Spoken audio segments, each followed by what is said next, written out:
Bonsoir à tous.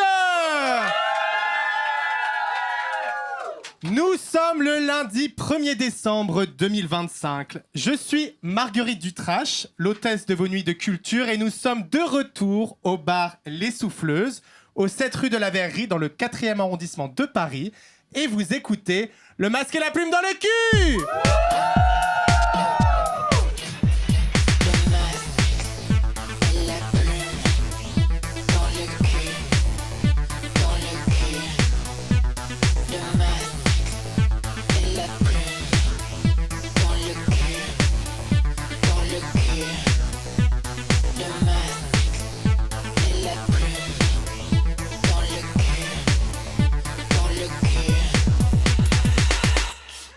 Nous y sommes. C'est la fin de l'année 2025. Alors, 2025 était-elle meilleure que 2024 ? Alors, tout porte à croire que non. Mais une chose que l'on espère, c'est qu'elle a été un tout petit peu plus folle, parce qu'en ce mois de décembre, nous fêtons officiellement les 1 an d'existence du Masque et la Plume dans le cul. Et vous qui écoutez, j'en suis sûr, très assidûment chaque épisode du Masque et la Plume dans le cul. D'ailleurs, on va faire un petit test. C'était qui le dernier invité ? Ah ouais, voilà. Voilà, non mais attends, voilà, c'est un public à l'image de sa drag queen, toujours bloqué dans l'after de ce matin. Donc, si vous vous souvenez bien, nous avions commencé notre saison 2 avec un épisode avec Maudrama, dans lequel j'avais, dans mon introduction, pris la décision exécutive de mettre fin à une storyline qui n'avait que trop duré concernant une personnalité politique de droite dont nous nous étions beaucoup moqués, au point qu'on avait fini par trouver ça un peu feignant et un peu facile de s'en moquer. Alors, vu qu'on travaille très très fort et qu'on se creuse vraiment le cerveau, on s'était tourné vers une cible beaucoup plus originale et subversive afin de confronter notre public de gauchias à ses contradictions grâce à Nicolas Sarkozy.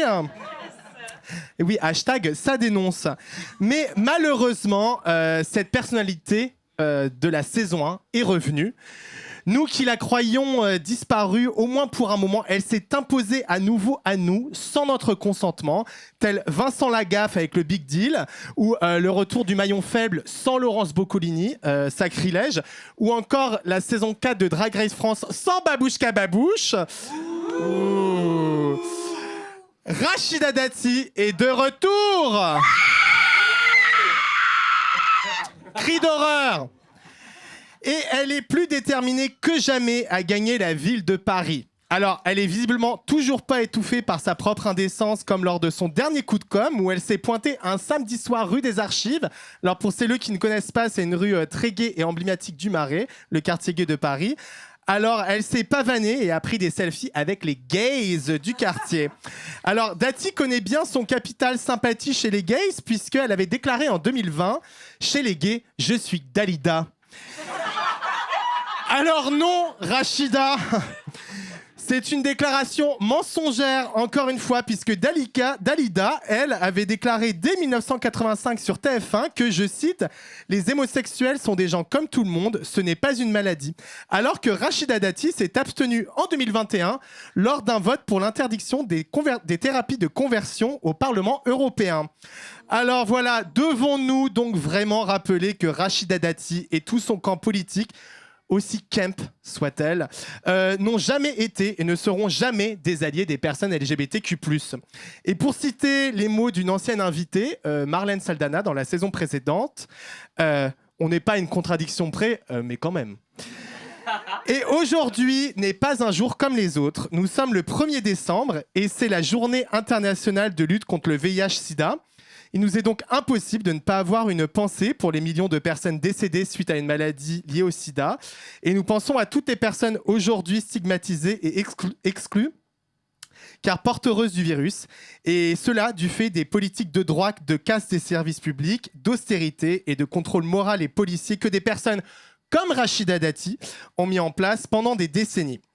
Et aussi, l'histoire de l'épidémie de VIH dans la communauté LGBTQ+, ne peut pas se raconter sans parler de toutes les personnes ayant pris soin des malades, et en particulier les amies lesbiennes des amis homosexuels qui mouraient à l'époque. Alors, si certains gays ont oublié leur histoire au point de préférer Rachida aux copines lesbiennes, nous les PD, on sait ce que la communauté doit aux lesbiennes. Et puisque nous recevons ce soir comme invité une femme qui aime, entre autres, les femmes, le masque et la plume dans le cul souhaite rendre fémage aux lesbiennes pour leurs apports cruciaux à la culture avec un cul. Alors les lesbiennes, merci pour les films en costume. De portrait de la jeune fille en feu à Ammonite, vous nous avez prouvé qu'on peut passer un week-end pluvieux en Normandie et avoir quand même très très chaud. Bravo aussi pour le groupe Superbus. Parce que c'est déjà trop bien que la chanteuse soit la fille de Chantal Lobby et qu'elle soit en plus lesbienne, mais c'est encore mieux que la chanson Lola soit un baigneur, parce que ça fait qu'on vous pardonne d'avoir mis au monde la musique de l'autre lesbienne mainstream des années 2020, à savoir Santa. Merci de soutenir le Made in France et de tenir à bout de bras l'économie française en achetant des mousquetons plus que de raison à Decathlon. Bravo pour Jodie Foster, et puis si vous êtes farouchement franco-française, bravo pour Muriel Robin. Bravo de faire marcher le secteur de l'escalade en hiver et de l'acrobranche en été. Oui, le masque et la plume dans le cul soutient la pratique sportive régulière en dehors qu'à Basic Fist. Oula, c'était pas volontaire, je vous assure. Et bravo aux lesbiennes de libérer des appartements vides à l'heure de la crise du logement, puisque quand vous êtes en couple, vous emménagez avec votre meuf. Au bout d'une semaine de relation, ça crée du turnover qui permet aux gays d'organiser des partous dans plusieurs appartements en même temps. Et ça, si c'est pas du soutien communautaire, je ne sais pas ce que c'est. Alors, merci les lesbiennes d'avoir pris soin des gays et des PD. Et bravo les lesbiennes de sauver la France, tout simplement, en fait.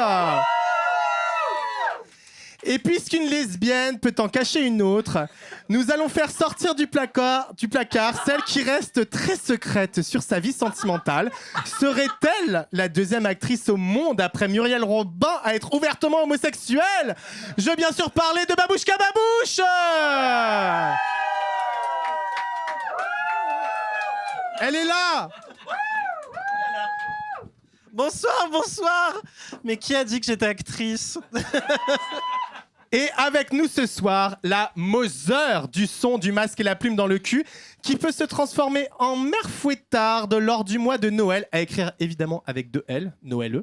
Elle vous fouettera si vous avez été vilaine cette année grâce à ses câbles XLR. Je veux bien sûr parler Douce, notre régisseuse.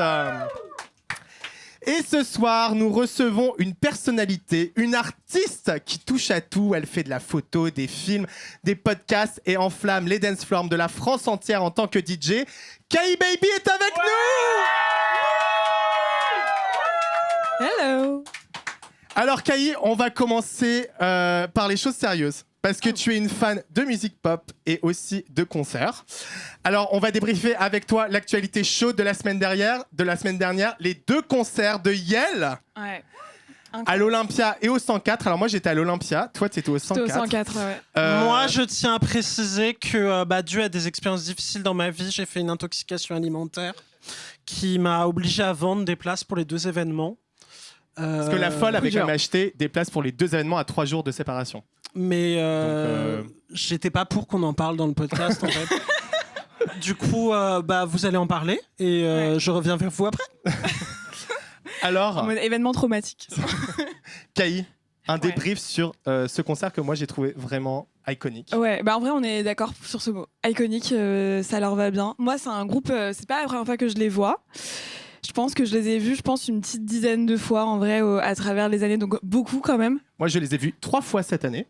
Cette année? Ouais, cette année. À la Flash Cocotte, à la première partie de Drag Race France et là. Ouais. C'est vrai que oui. Mais c'est toujours aussi fun. Mais on s'en lasse pas, tu vois. Et pareil, en vrai, c'est un groupe que j'ai vu pas mal. Et je pense que là, c'était leur meilleur show. C'est la meilleure chose, je pense, qu'ils aient proposé. Non mais stop arrêtez. Écoute, ma belle, fallait vaincre l'intuition. En vrai, tu sais quoi? Moi, j'ai raté Cowboy Carter Tour parce que j'ai mangé des sushis à Châtelet. Voilà. Moi aussi, c'était des sushis. Moi aussi, c'était des sushis. C'était à Châtelet, toi aussi? Non, c'était pas à Châtelet. Bon, on aurait pu Non, en faire merci. plein, donc je sais pas. Et non, mais en vrai, on en parlait un peu avant. Je disais que c'est assez ouf parce que en voyant le concert, je me suis rendu compte à quel point quand même Yel avait influencé genre tellement d'artistes de la queerness genre de notre âge, donc genre Ouais. voilà. Et qu'est-ce que t'en dis? Est-ce qu'on est de notre âge, ah ouais. De notre âge. Ouais, enfin en vrai c'est ouf, tu vois. Ah, mais oui, carrément. Et ce qui est marrant, c'est que, enfin, c'est ce dont on parlait l'autre jour, mais en fait, c'est une meuf qui est genre en couple avec un homme depuis genre 2003. Enfin, genre, et c'est fou qu'elle ait autant eu un impact sur la communauté queer et que, bah, en vrai, à ses concerts, enfin, je sais pas toi, du coup, à l'Olympia, comment c'était, mais moi, c'était vraiment même pas hétéro-friendly, quoi. Non, c'était. Je pense pas qu'il y avait un homme hétéro dans la salle. Non, mais je pense pas non plus, ouais. C'était assez incroyable. Ouais. Mais tant mieux, c'est un peu des espaces en mixité Choisi. dont on rêve. Mais ouais, franchement, c'était incroyable. Et la setlist, quoi. Ouais. Trop bien, ils ont fait un karaoké et tout. Enfin bon, on va arrêter de vous donner du seum. Ouais, fallait être là. Fallait être là. Mais alors moi aussi, j'ai pas réussi à avoir des tickets pour le Mayhem Ball de Lady Gaga. Alors déjà, est-ce que tu as une stratégie spécifique? Toi, tu vas à beaucoup de concerts pour choper des places dans des concerts que tu peux pas avoir. D'où vient l'argent? Ma belle. D'où vient l'argent? Ben, je travaille. Non, d'où vient l'argent? Bah, en vrai, de vrai, moi, T'es en salariat? Non, pas du tout. Ah, okay. Non. Mais non, pas du tout. Juste, je pars pas trop en vacances. Et du coup, je dépense beaucoup dans des concerts. Et en vrai, beaucoup, c'est relatif. J'avoue que j'ai beaucoup d'invites. Ça, c'est vrai. Ça aide. Mais et qu'est-ce que t'aimes dans... Comment... Alors, tu voulais... débrief Lady Gaga. Ouais, le concert, c'était le meilleur... Enfin, j'ai jamais vu ça de ma vie, quoi. Je pense que j'ai pris genre 3 jours à m'en remettre. Ok. Voilà, Trop c'est à bien. ce point que c'était trop bien. Est-ce que tu dirais, attends, on est en train d'enregistrer un podcast, on a besoin de Ma cinéma. belle. Quoi? Non, mais je sais, c'est juste que I need to focus. On mode fait franglais. peu de participation du public, je suis désolé. Ouais, c'est nous les stars. On a prévu ça pour plus tard, mais genre dans plusieurs années. Voilà. Attends, qu'est-ce que je vais dire Lady Gaga. Lady Gaga, oui. Exceptionnel. Alors, est-ce que tu te souviens de ton premier concert? Ouais. C'est honteux ou pas? Un peu, ouais. Est-ce que c'était Laurie? Non. C'était. Enfin, C'est honteux, Yann. je sais pas si j'irais jusque-là, mais c'était la Star Academy. Ah Ouais, je suis allée voir la tournée, enfin la saison de Grégory Le Marchal, du coup, quand il était encore en vie. Voilà, et c'était, je crois que c'était au Zénith de Paris, un truc comme ça. Et en fait, juste Petit ange j'étais... parti trop tôt. Hein. Ouais, arrête, le pauvre. Mais juste, j'étais trop obsessed déjà par la Starac. Et je sais pas s'il y en a qui regardent la Starac, mais nouvelle génération, mais voilà, moi je suis trop dans ce train. Et voilà, en vrai, c'est marrant parce que ça a un petit peu, c'était un peu le forecast. Enfin, j'ai l'impression que ça a un peu. Ça a beaucoup, enfin, je trouve que ça dit beaucoup du coup. Mais oui, parce que justement, on voulait en mode parler. pop stars, en mode avant-garde. Exactement, parce que t'es vraiment très pop star, pop culture, et Mais notamment. genre toi, t'adores Marguerite et tout.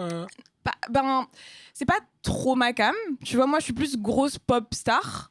C'est moins mon. Je suis pas autant variété française, etc. Après, je suis très curieuse musicalement. Du coup, j'écoute. Non, mais en vrai, j'ai écouté et j'ai trouvé ça appréciable. Tu vois, après, je vais peut-être pas. C'est pas le truc que je vais rejouer en boucle, mais je trouve ça très sympa, ouais. Okay. Je trouve ça cute.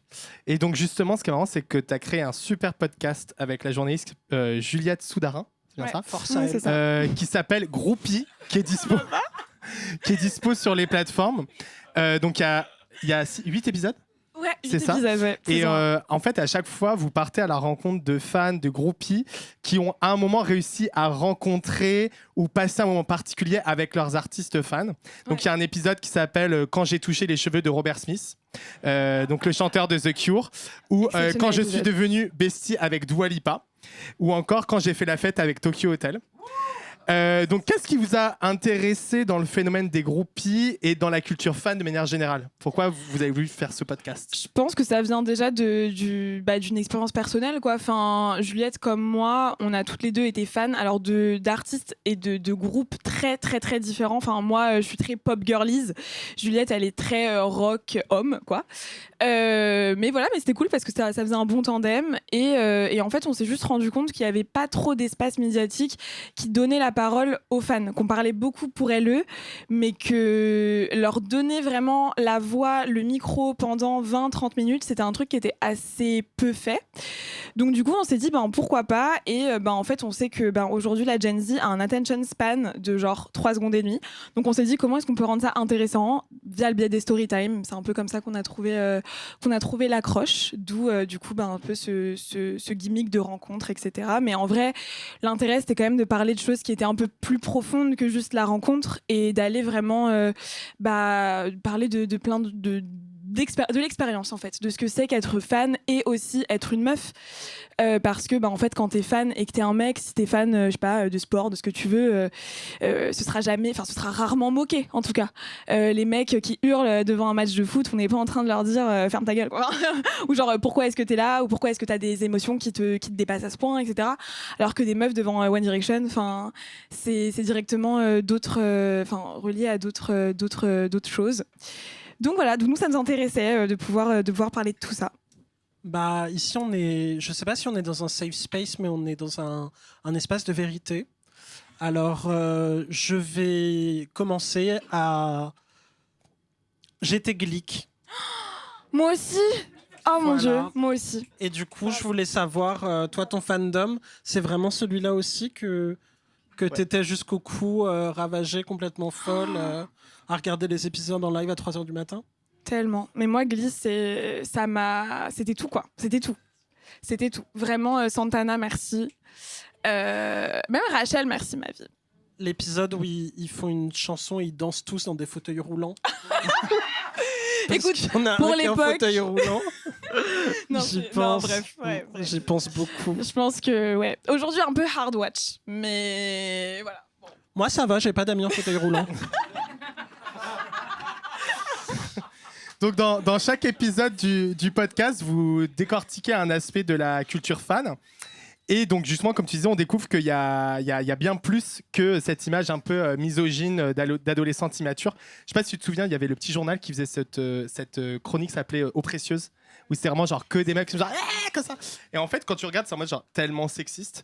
Mais tu racontes aussi comment être fan d'un artiste, c'est un moyen pour beaucoup de personnes, et notamment les personnes queer, en fait, de tisser des liens et de sortir de l'isolement.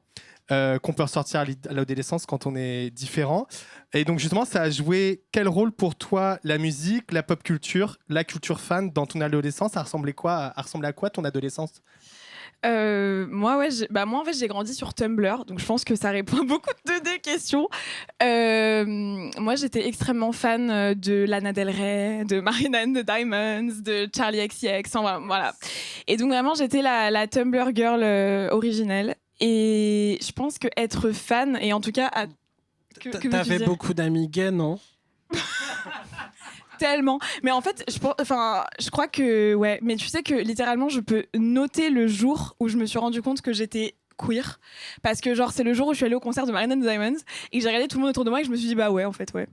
Alors, moi, c'est marrant parce que je suis allée à ce concert, je crois le premier qu'elle a fait. Ouais, et c'est là où j'ai fait ma première crise de panique. Écoute, deux salles, deux ambiances. C'est le jour où j'ai identifié ce que c'était. Bah tu vois, on a identifié deux choses. Ouais. Mais on a grandi ensemble. Il y a des révélations. Life-changing experience. Voilà. Et justement, comme on parle de communauté, notamment de communauté digitale, de rencontres online, tu es aussi une très bonne DJ. Et notamment, quand même, tu as fait la première partie d'Isabella Love Story, une icône de reggaeton pop hondurienne qui est basée à Montréal, que moi j'adore. J'ai ouï dire que ton set était légendaire. Vraiment. Mais ce qui est marrant, c'est que dans ta pratique du DJ, tu approches vraiment ton goût pour la musique et la fête comme un espace de rencontre, et tu essayes un peu de sortir du digital. Et donc, tu organises notamment une soirée qui s'appelle Club Rêverie, dont la première édition était à la Communale de Saint-Ouen en septembre, je crois. Oui. Et donc, ce qui est fun, c'est que l'idée, c'était d'inclure l'espace digital dans la soirée, parce qu'en fait, si j'ai bien compris, il y avait un chat pendant lesquels les gens pouvaient interagir dans la soirée, et ça popait en fait sur un écran, tu vois. Ouais. Est-ce que l'inspiration, c'était Code Lyoko? Non, l'inspi, en vrai de vrai, moi, ça m'est venu parce que je repensais justement à mon adolescence, et moi, j'ai passé, je sais Enfin, je pense que c'est un truc que beaucoup de personnes ont en commun. Mais moi, pour moi, j'étais tellement originale. Mais en tout cas, je passais toutes mes après-midi devant Energy Hits. Et il y avait, vous savez, le petit liseré en bas avec les dédicaces. Comment oublier? Ça existe encore sur C-Star. Hein. Et en fait, c'était toute ma vie. Et moi, j'espérais avoir un jour du crédit, enfin de l'argent sur mon téléphone pour pouvoir envoyer. Évidemment, je l'ai jamais fait, mais j'espérais tellement un jour pouvoir faire une dédicace. Et je me suis rappelé de ça et je me suis dit, mais attends, c'était trop bien de pouvoir genre parler en live et écouter de la musique et avoir aussi du texte en même temps. Et donc du coup, c'est ça qui m'a un peu donné l'idée. Et après, évidemment, j'ai pas mis ça en place toute seule. C'était très compliqué. Oui, moi je me demandais, du coup, cette soirée, tu vas la refaire? Bah, on aimerait bien. En fait, le truc, c'est que... Parce que nous, on aimerait venir. Tony Zola qui performait, je crois. Ouais, Tony Zola, Chéri en live, les deux, et Apocalypse Now et Trashy et moi-même en DJ set. Okay. Et en vrai, ouais, on aimerait bien. Après, le concept de la soirée, c'était vraiment une soirée qui était 100% digitale et portée par le fait que l'espace dans lequel on l'a fait, c'était une salle où les 4 murs, c'était des écrans.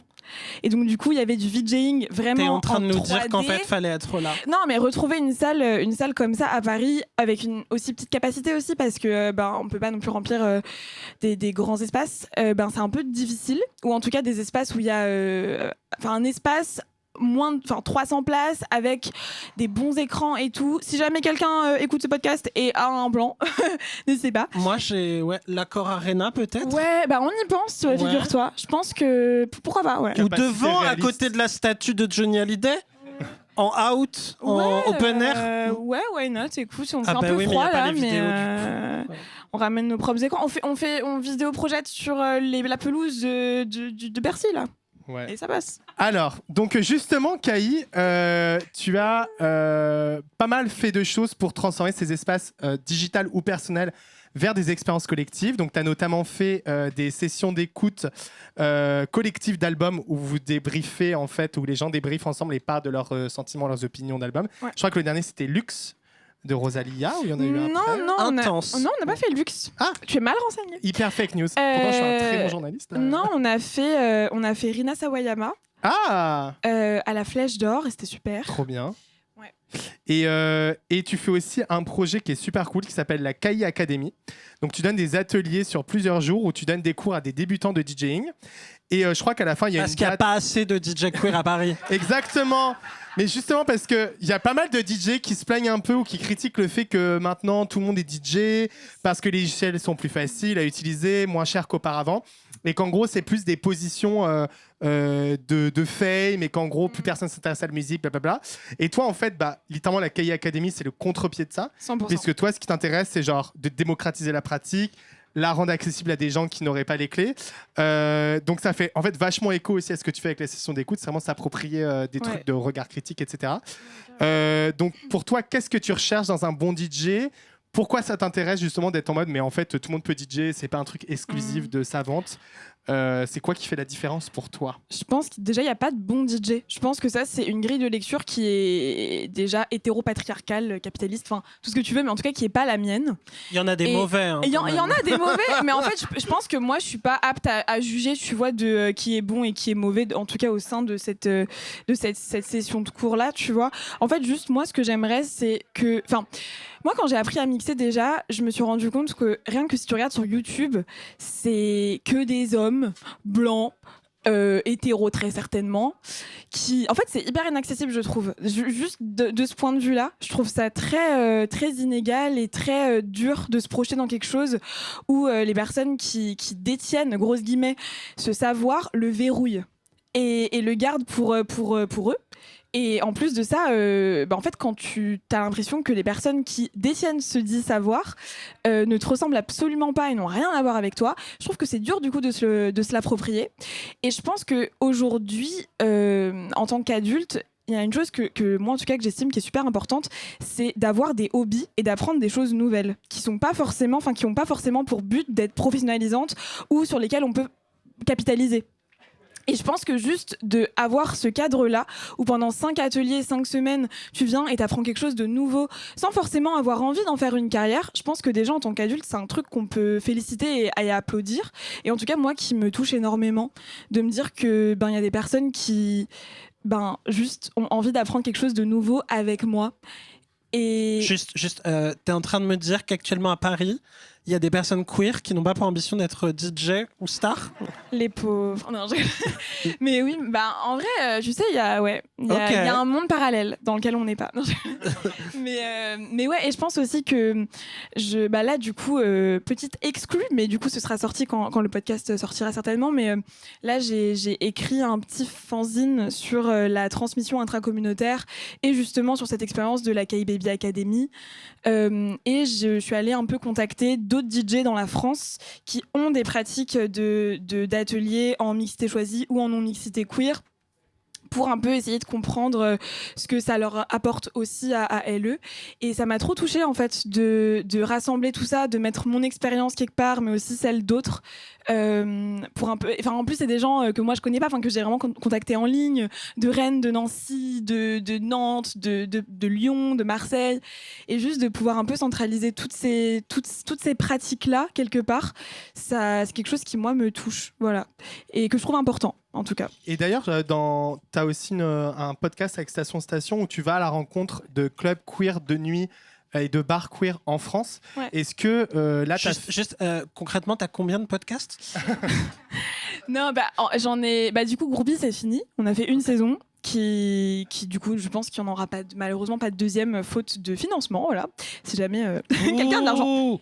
Mais oui, malheureusement, c'est pas un projet. Enfin, c'est un projet qui est trop ambitieux pour être non rémunéré. Donc, du coup, on a un peu pris.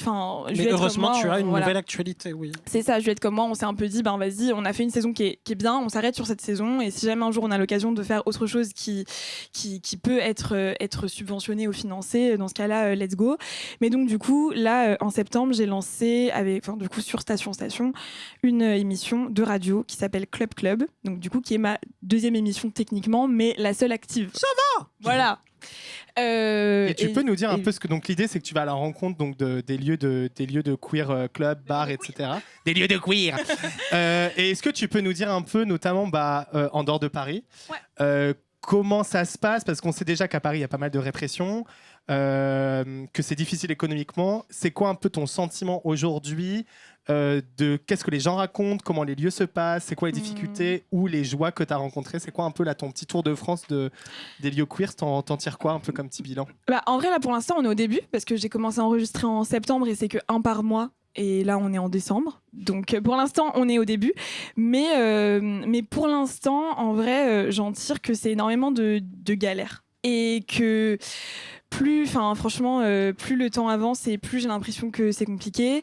Après, je pense qu'une des grosses difficultés aussi, c'est que de ce dont j'ai un petit peu parlé, c'est avec les personnes qui tiennent des lieux queer festifs, c'est qu'il n'y a pas forcément de réseau de solidarité entre elles et que en fait elles ne se connaissent pas forcément, donc du coup ce qui crée que en fait parfois il y a des espaces qui peuvent avoir accès à des subventions, etc., mais que elles ne le savent pas et parce que elles ne sont pas en réseau, donc pour l'instant c'est un peu ce premier constat, c'est de se dire que en fait c'est peut-être qu'il y a ce manque peut-être de liens, mais sauf que c'est par faute de temps, d'argent, c'est pas du tout quelque chose qui est blâmable sur les personnes qui tiennent ces lieux-là, c'est vraiment d'ailleurs que si je peux me permettre de rebondir sur ce que tu dis, si quelqu'un nous écoute et pense pouvoir nous subventionner d'une manière ou d'une autre, n'hésitez pas. Hein. En mode mécène. En mode oui ou autre. Ouais, c'est mon rêve. Même en physique, si vous voulez nous envoyer des trucs. Des dons, on les cadeaux, testera. Les marques. On les testera. C'est tellement mon rêve d'être influenceuse et de recevoir des trucs. Genre, vraiment. Ça m'étonne que tu le sois pas. Genre, ouais. En fait, j'aime pas. Alors, ok, fun fact, je n'aime pas trop être perçue. En mode genre avoir des vidéos de moi sur internet qui restent tellement. Pour toujours, ça m'angoisse. Moi, on dirait pas comme ça, mais je suis une personne très timide. Non mais c'est vrai. C'est vrai, c'est une femme secrète. Et donc Kai, tu es aussi photographe et réalisatrice. Tu as notamment fait une série de 3 portraits intitulée Les monologues de la chambre, dans lequel tu reprends des stéréotypes des teen movies des années 2000 et tu réécris ces stéréotypes avec les personnes absentes de ces teen movies, donc des personnes trans, des personnes racisées. Ça représente quoi pour toi la chambre d'une adolescente et pourquoi c'était important de changer ce regard qu'on voit dans notamment les teen movies américains? Ça me fait plaisir qu'on en parle parce que ça fait des années depuis ce projet-là et c'est vrai qu'aujourd'hui je fais plus tant d'images. Aujourd'hui je suis très portée sur le son, mais pour moi la chambre, en fait du coup moi j'ai écrit mon mémoire sur le lien entre la maison et la queerness, enfin le domicile et la queerness, donc du coup c'est évidemment des questions qui me parlent. T'as eu une bonne note? J'ai eu 19. Oh waouh! Ouais, et sachez que mon mémoire, les professeurs le passent au master en mode c'est le mémoire, genre. Ok. Donc, voilà. Je ne savais pas qu'on avait Michel Lefoucault avec nous. En fait, c'est formidable. En fait, chercheuse. Mais oui, donc du coup, la chambre, clairement, c'est un espace non seulement de refuge, mais aussi un portail potentiel vers la communauté. Enfin, aujourd'hui via des canaux comme Internet. C'est aussi un espace de revendication, par exemple, parce que finalement, quand on a une chambre à soi, les murs, par exemple, ils peuvent nous appartenir potentiellement. Après, évidemment, je parle d'un point de vue de privilège, où dans ce cas-là, la chambre à soi peut exister et où les murs peuvent être décorés. Enfin voilà, donc du coup, mais en tout cas, dans ce projet-là, c'est un petit peu le but. Et ce que je voulais un peu montrer, c'était que, en fait, même en tant qu'ado, on peut avoir nos espaces à nous et les habiller comme on veut. Finalement, un peu à l'image d'un blog, comme moi, j'ai pu l'avoir quand j'étais plus jeune. Et toi, Caï, est-ce que tu as ta chambre à toi?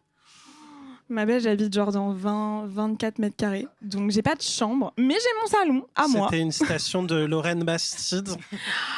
Et justement, puisque nous parlons cinéma, corps invisibilisé et vidéo, je crois que Babouchka Babouche souhaite se rendre visible ce soir et va balancer sur le cinéma français. C'est l'heure du coup de Babouche. Oui, allô? Moi, j'ai une salope. La prochaine fois que tu entends parler de moi, je te croise dans la rue. C'est pas une droite que tu vas manger, c'est pas une gauche, c'est pas un coup de tête, c'est un coup de babouche. Coup de babouche. Coup de babouche. Coup de babouche. Coup de babouche. Coup de babouche. Coup de babouche. Alors, lors de ma dernière apparition derrière ce micro, je cherchais à défendre, que dis-je, à sauver notre petite chérie Adèle Exarchopoulos des mains avides, diaboliques et disons-le masculines du cinéma français. Et ça vous a bien fait réagir, donc j'ai décidé d'aller encore plus loin, de mettre les deux pieds dans le plat et de malaxer. Ouais, on va bien remuer, et tant qu'à faire, ça sera pas dans un banal plat, mais bien dans un superbe couscoussier, afin de dénoncer le méfait que le cinéma français ne cesse de reproduire. Oui, celui-là même qu'il cherche à nous faire oublier. Mais nous n'oublierons pas, le cinéma français déteste les Arabes. Ça vous fait rire ? Rapide recontextualisation. Nous sommes en 2025. Ziad Boumna, c'était 2005. Les Algériens assassinés et jetés dans la Seine, c'était le 17 octobre 1961. Et l'assassinat de Malik Oussekine du 5 au 6 décembre 1986. Bon. J'ai pas de chair à Paris 8. Je suis pas Denis, Eric, Pierre-Paul ou Jacques Fassin. Mais j'ai une carte UGC. Et bien que je ne fasse pas partie du camp des hérétiques pour qui tous les films français sont nuls, non, je suis une personne très ouverte d'esprit. Il m'est fréquemment arrivé d'aller voir nos productions nationales et d'en ressortir en me demandant mais pourquoi ont-ils tué cet arabe ? Et si le scénario exigeait ce funeste destin, l'arabe en question ne pouvait-il pas avoir une véritable caractérisation, voire plusieurs lignes de dialogue ? Car dans certaines productions, on dirait que tous les arabes se valent, qu'ils sont interchangeables, alors que je vous assure que si Karim Benzema et moi-même devions échanger nos vies pendant une semaine, ça se verrait. Bon, d'accord. Si je le faisais avec Rachida Dati, il est possible que ça passe inaperçu. Il y a même un risque non négligeable qu'elle y prenne goût et que, contrairement à moi, elle connaisse sur le bout des doigts les paroles de ses lip-sync. Mais bref, trêve de bavardage, revenons à nos melons. Je dis pas que François Ozon pouvait adapter l'étranger sans tuer l'arabe. Mais bordel, François, est-ce qu'on avait vraiment besoin d'adapter l'étranger, le bouquin là sur un blanc qui tue sans raison un arabe en 2025 ? Puis allez, disons que t'étais obligé, t'avais le gun là sur la tempe. Bah, t'avais de quoi rendre ça hyper homoérotique, d'interroger les dynamiques de pouvoir entre les Arabes et les colons. Mais non, tu nous fais un film bien sérieux, bien respectable pour lycéens qui ont la flemme de lire le bouquin. Et pour les lycéens qui nous écoutent, L'étranger, de toute façon, ça a toujours été un livre de merde. Ça dénonce. Next, classe moyenne. Je sais pas si vous avez vu cette comédie française sortie cet été. Franchement, c'est marrant 30 minutes. Puis ils savent pas comment finir le film. Du coup, ils tuent l'arabe. Il y a un arabe dedans, ils le tuent. Et pour finir, mon exemple préféré, c'est cet obscur film appelé Madame Hyde depuis grave cancelled Serge Boson. Je sais pas si quelqu'un l'a. Bah, vous avez bien de la chance. C'est un film dans lequel Isabelle Huppert joue une prof de lycée qui est à bout et du coup elle développe des pouvoirs magiques. Dès qu'elle s'énerve, elle brûle l'un de ses élèves arabes. C'est-à-dire elle a une classe de 30 élèves et dès qu'elle s'énerve, elle en brûle un, mais elle brûle que les arabes. Et le film n'adresse pas du tout ce sujet. Genre c'est comme si elle était trop énervée, du coup fallait qu'elle en tue un. Bref, je suis trop énervé, je dois tuer un arabe. Tous ces films, c'est comme si l'inconscient des réalisateurs leur faisait réaliser qu'ils écrivent des personnages hyper stéréotypés et qu'il faut donc les tuer. À mort les Arabes! Alors, personnellement, je conseillerais aux cinéastes de tout simplement ne pas écrire de personnages stéréotypés. Un bon exemple de cela étant pour moi l'excellent premier film d'Afsia Herzi, Tu mérites un amour. Voilà, elle tue pas les Arabes, elle leur donne des traits de personnalité, des vies... une existence.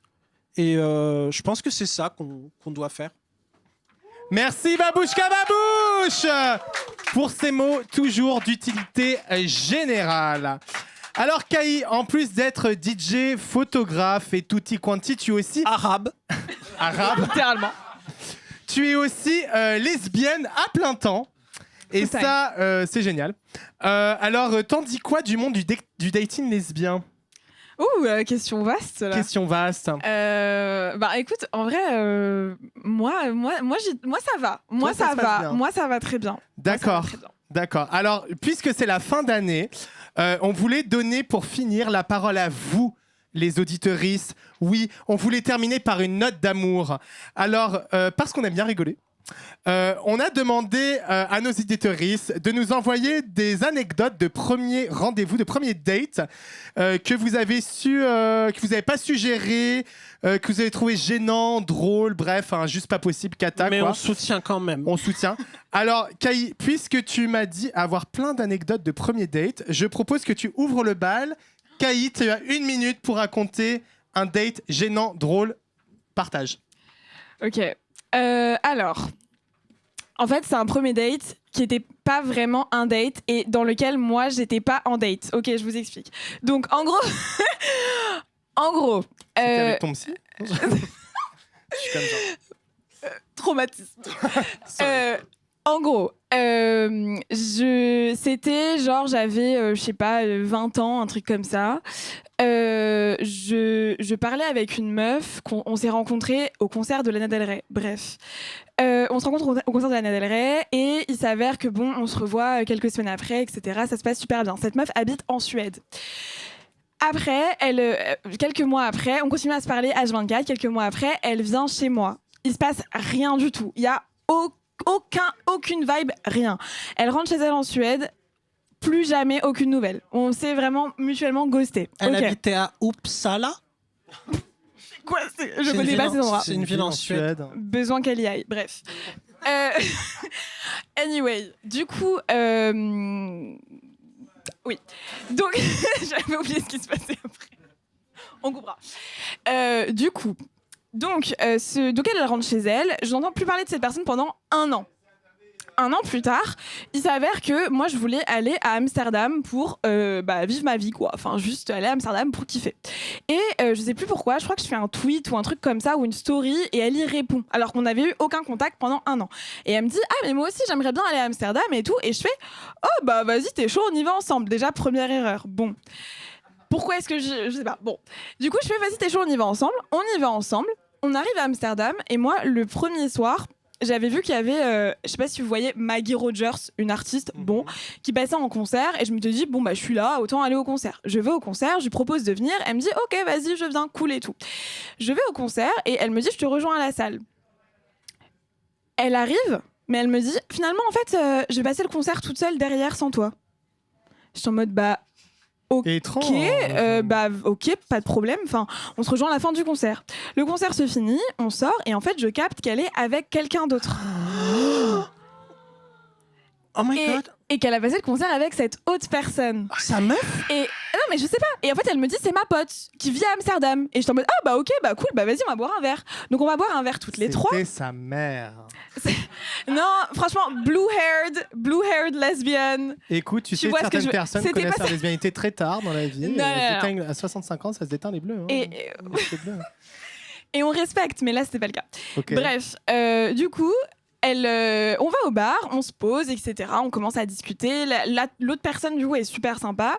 Et elle nous dit, écoutez, je connais un club gay qui est pas loin. Venez, on y va et tout. Du coup, nous, on y va. Et là, on commence à danser, machin. Et moi, c'était à l'époque où je buvais. Et donc, du coup, on a bu, machin. Et là, en fait, je me tourne vers sa pote et on commence à se pécho. Et moi, j'avais pas read the room. Vous voyez ce que je veux dire ? Ouais. Et là, je me tourne vers la meuf avec qui était du coup devenue ma pote. Il y avait rien de romantique avec cette meuf de Suède. Du coup, je me tourne vers cette meuf et là, je vois qu'elle est en tempête émotionnelle. Elle est vraiment elle est en crise de larmes. Et là, donc, elle sort du club, mais vraiment en trombe. Elle se met par terre sur le trottoir et elle commence à pleurer, mais toutes les larmes de son corps. Toutes les larmes de son corps, ok ? Et là, je me tourne vers, du coup, la meuf que j'ai pécho, la meuf d'Amsterdam, et je suis en mode, mais c'est quoi le délire ? Enfin, et la meuf, elle me fait, mais tu penses qu'elle est amoureuse de toi ? Et je suis en mode, non, je pense pas. Alors là, vraiment, je pense pas du tout. Elle est rentrée à Stockholm la dernière fois et elle m'a plus qu'à là pendant 1 an, donc j'en doute. Et là, en fait, ça fait le titre dans ma tête et je me dis, mais en fait, elle est amoureuse de toi. De toi, c'est toi, la meuf d'Amsterdam. T'as été la révélatrice. Et en fait, il s'avère que effectivement, la meuf de Stockholm était amoureuse de la meuf d'Amsterdam, qu'elle l'avait emmenée au concert en mode premier date, et que moi, j'avais pas read the room, que j'avais pas capté, et que du coup, je suis allée pécho la meuf dont elle était amoureuse. Aïe, aïe, aïe, le bourbier devant ses yeux. C'est un énorme bourbier, ça. J'adore le move. Non mais, j'avais pas capté. Sauf que, là, rappelez-vous, c'est le jour 1 du voyage. Il nous reste 1 semaine à Amsterdam dans le même Airbnb. Non, Ouais, non. vous logiez pas ensemble. Elle m'a Non. pas. Non, c'est trop. Elle ne m'a pas adressé la parole de tout le restant du séjour. On avait une seule clé pour 2. Donc je vous laisse imaginer l'ambiance. Aïe, aïe, aïe, aïe, aïe. Merci d'avoir partagé ça. Ça a l'air horrible. C'était horrible. Je suis content. Moi, je deviens pas lesbienne. Hein. Exactement. J'allais dire, je suis tellement content de pas être lesbienne. Moi, voilà. Alors, voilà, on a 3 petites anecdotes. Alors, première anecdote qui partage un sentiment qu'on a tous eu, je crois. Vas-y, Ous. J'ai fait un date avec un mec. Non, pareil, c'était pas un date. Genre, j'avais matché avec un mec, mais j'avais la flemme de faire un date. Du coup, j'étais avec des potes dans un bar. Et ma pote m'a chauffé, m'a dit mais vas-y, tu viens de venir et tout. Et il vient dans le même bar. Et en fait, il arrive et. Flemme. Du coup, j'ai laissé mes potes le gérer. Et je voulais presque pas parler. En fait, tu vois, c'est moi les red flags, c'est moi. C'est moi le problème.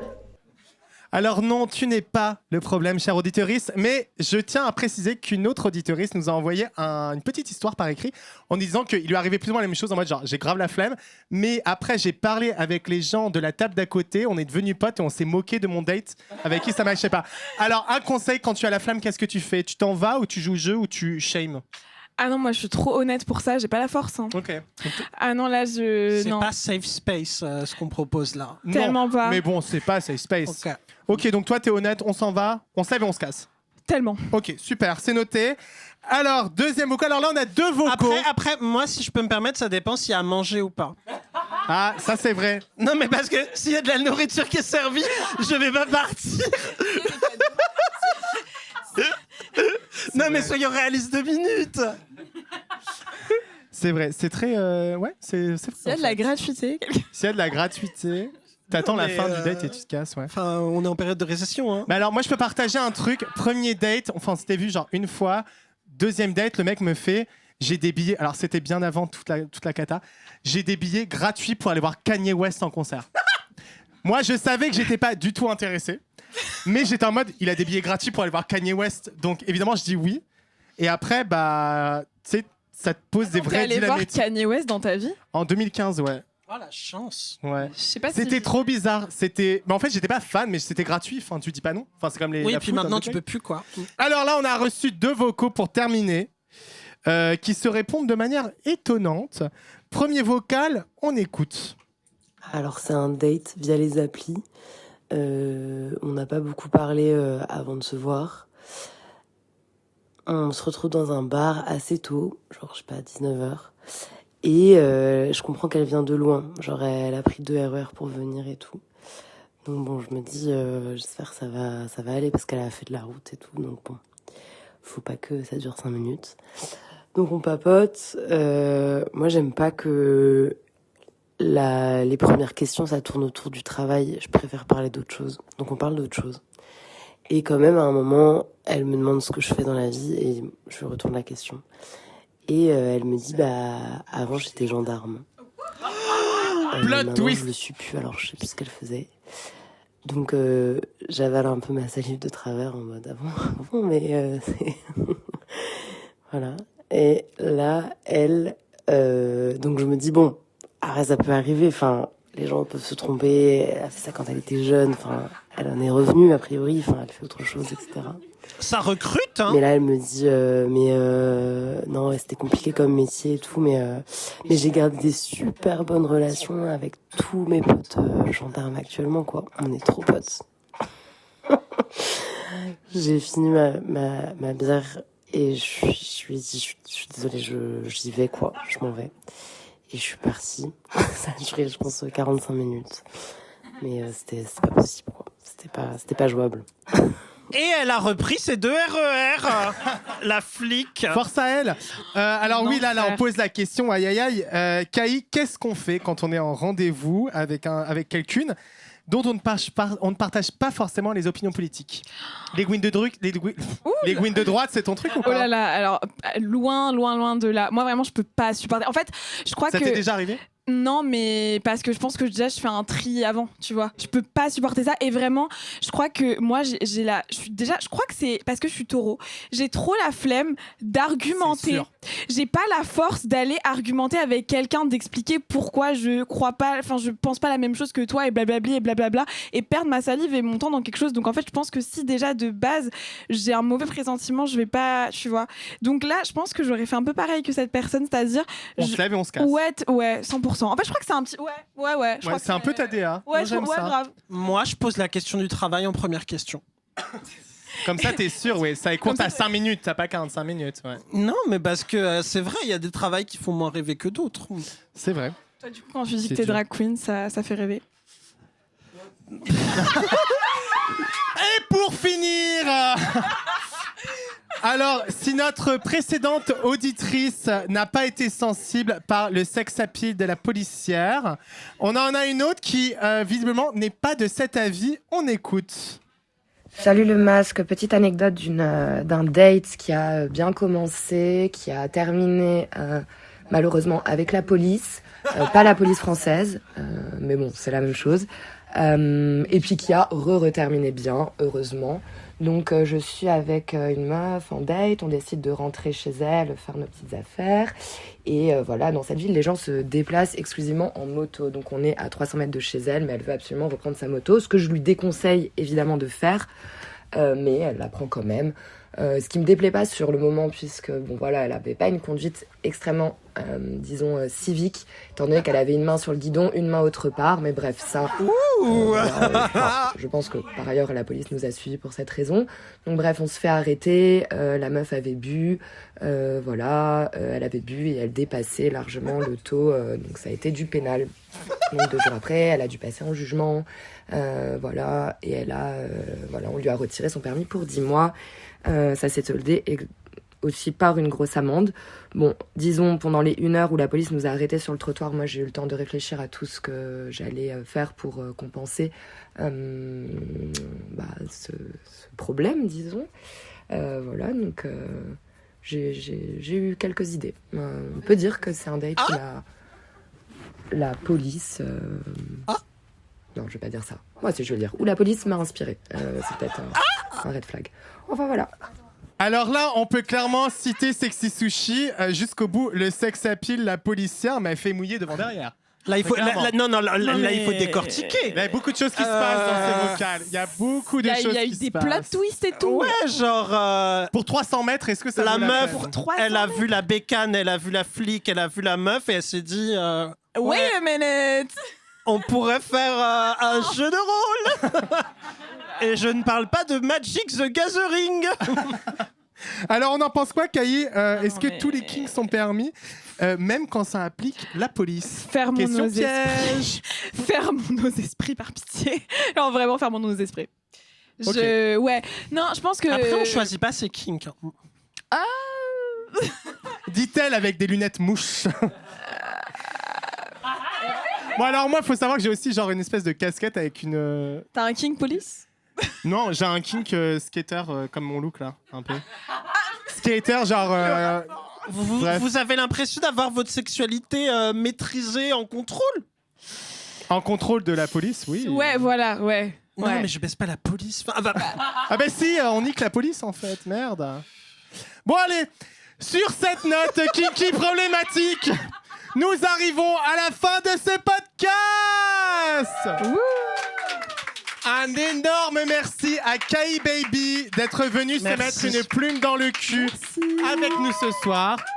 Un énorme merci à vous le public d'être venu toute cette soirée, d'avoir été à notre écoute. Merci à nos témoins. Et merci à nos témoins et de terminer l'année comme ça. C'est chouette, chaque épisode est plein de surprises. Merci à la police. J'aurais peut-être pas Voilà, vite 2026. Merci à toute l'équipe des Souffleuses de nous accueillir ce soir et de nous avoir accueillis dès le premier épisode, le 4 décembre dernier avec Alexis Langlois.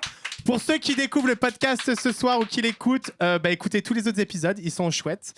Merci à Quentin Bidot pour le visuel et Snow pour les photos. Followez son travail sur Instagram, c'est @hotpinksnow. Merci à Ous, à la régie, la star qui va devoir monter cet épisode, ça va être fun. Je suis vraiment désolé. Et merci à Babouchka Babouche. Alors n'hésitez pas à nous écrire, à nous envoyer du cœur, des loves, des anecdotes. Suivez la page sur Instagram, c'est @lemasquetlaplume DLQ. On vous donne rendez-vous l'année prochaine, le 19 janvier, où nous recevrons l'autrice Chloé Delhomme dans la cave des Souffleuses. On a hâte d'être avec elle. Passez une très belle soirée, une belle fin d'année. Et n'oubliez pas, la vie est toujours plus belle avec une plume dans le cul. Bonne soirée! Non mais j'ai jamais baisé avec un